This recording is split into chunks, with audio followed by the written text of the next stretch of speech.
Sound of Freedom is a movie that you may or may not have heard of that seemingly come out of the blue to take over social media.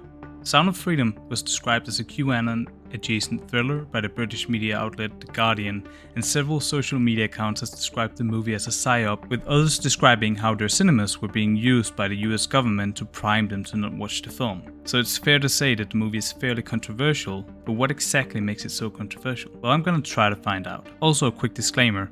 I myself haven't been able to watch the movie as it isn't being screened in my country. I just got curious after seeing several people mention it in the comment section of a Danish cinema, and then seeing a bunch of tweets related to it as well. First of all, Sound of Freedom is a movie that was written in 2015 and filmed in 2018.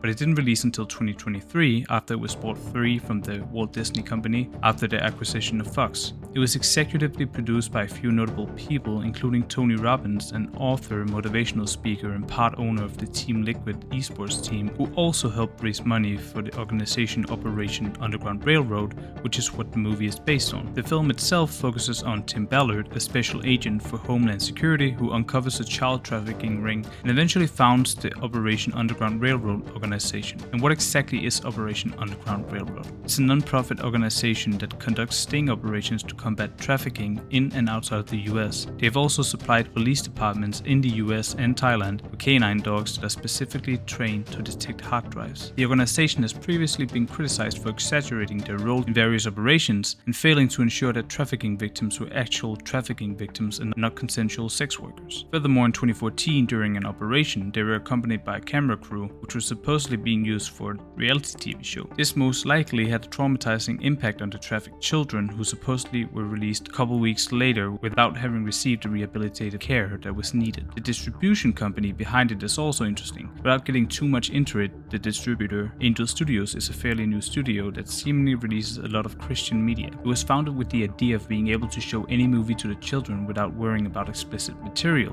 which seems in stark contrast with The Sound of Freedom. It doesn't really strike me as a film that you show your kids on a Friday night, and I don't really know what exactly to make of all this. I guess it's just something that made me a bit curious. The film itself has a 77% on Rotten Tomatoes and 43 Metascore from critics. However, the user score on Rotten Tomatoes is 99% and 7.5 on Metacritic. And it seems like the main critiques from film critics are from a filmmaking point of view, noting that the story and message is interesting, but the execution missed the mark. From the user point of view, it seems like most positive reviews comes from putting light onto the issue of child trafficking and being moved by the film. It's safe to say that most of the noise around the movie is not about the movie itself, but the story that it tells. Interestingly, a lot of the negative reviews mention that it's far-right propaganda and that it's based on QAnon conspiracy theory. And if you don't know what QAnon is, well, the short version is that it's a political conspiracy theory movement that started in 2017 and supposedly has its origins in the far-right movements of America, and supposedly started after posts on 4chan. Its main conspiracy theory is that a group of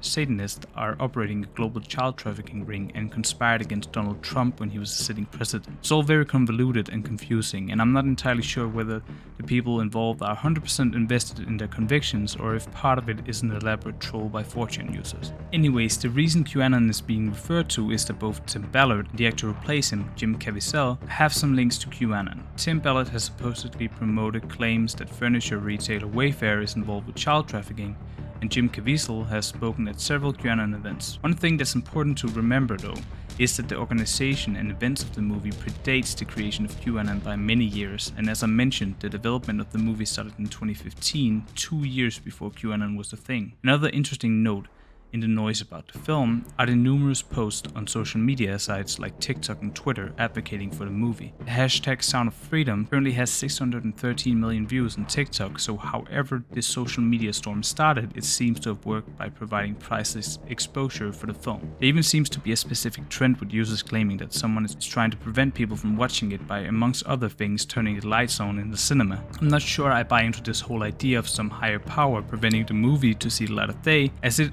would inevitably lead to a Streisand effect, which is what happens when someone tries to censor something and involuntarily shines more light on it. And if the government was really behind this, they would know that this would happen. If some bigger Hollywood conspiracy was behind it, I just don't think that they would ever have let it see the light of day. It would have stayed in the Walt Disney's company vault forever. Now, I'm not saying that people's experiences are fabricated. Those things could very well have happened. I think it's just more likely that they're reading into random mishaps rather than anything else. Don't get me wrong, I could very well be wrong, I just don't think we'd ever find out what really goes on. And that is the dilemma of having conspiracy theory in this day and age. Because conspiracies happen all of the time, and I'm sure a lot of them have a well-founded basis to them. Conspiracy theory is essentially a theory about a group or groups of people conspiring to carry out some sort of mission, in a sense. But the word conspiracy theory itself has gathered so many negative connotations that most people associate it with crazy people trying to tell you that the earth is flat. So what is all this really about? Well, I have a background in marketing, so I kind of approach this from a marketing point of view. So when I see a case like this, I always think, well, what did the people who participated in this communication about this really achieve? To me, the answer is very clear. Whether or not any of these conspiracies surrounding the movie are true, the truth is that all of the noise made on social media and the internet in general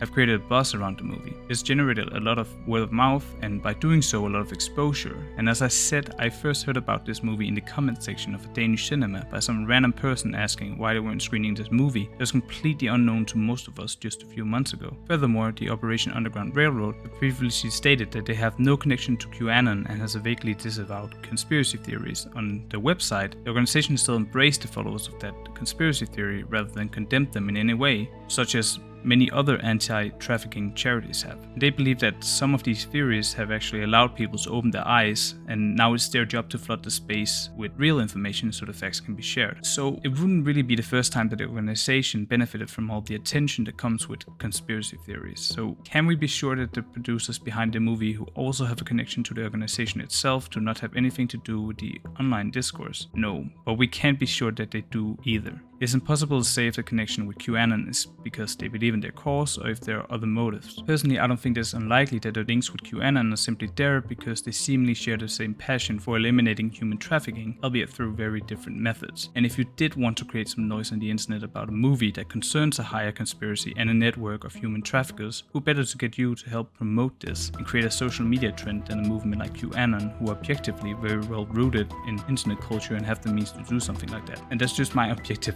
analysis of this. I think there's a lot of things you could take away from this movie and all the noise around it, but I believe that there's only really one thing that you should care about in all of this, and that is that human trafficking on children is a real thing and more should be done to prevent it from happening. Whether it's a big network of criminal enterprises, a group of satanic people, or something far less organized, I think it's important that we work harder towards preventing this from happening. And if that's truly the only message that this movie tried to promote, I think it succeeded in doing so. It got people talking about it, and yes, while people could probably spend less energy on talking about all of the noise surrounding the whole thing and more on the actual problem at hand, at least more people are aware, and that's a good thing, right? I honestly don't know what to make of all this, and I hope you understand that I'm trying to be objective because I don't really have a horse in this race, and I do believe that you in general shouldn't portray things as black or white because there are always nuances. And as you might have gathered by now, there's a lot of different things going on surrounding this movie, and it's hard to completely cover everything. So to end with, I just want to say that I believe you should always take everything you read, hear and watch with a healthy dose of skepticism. And if it really matters to you, try to do your own research to better understand what's really going on. And with that being said, I hope that you enjoyed this video. I know there's a lot more interesting things to cover on this subject that just couldn't fit into the video. So if you want to learn more, there's plenty of information out there. Thank you so much for watching. I hope you enjoyed. And if you have any thoughts on this video, be sure to let me know in the comments and we can have a civil conversation about it. Bye bye.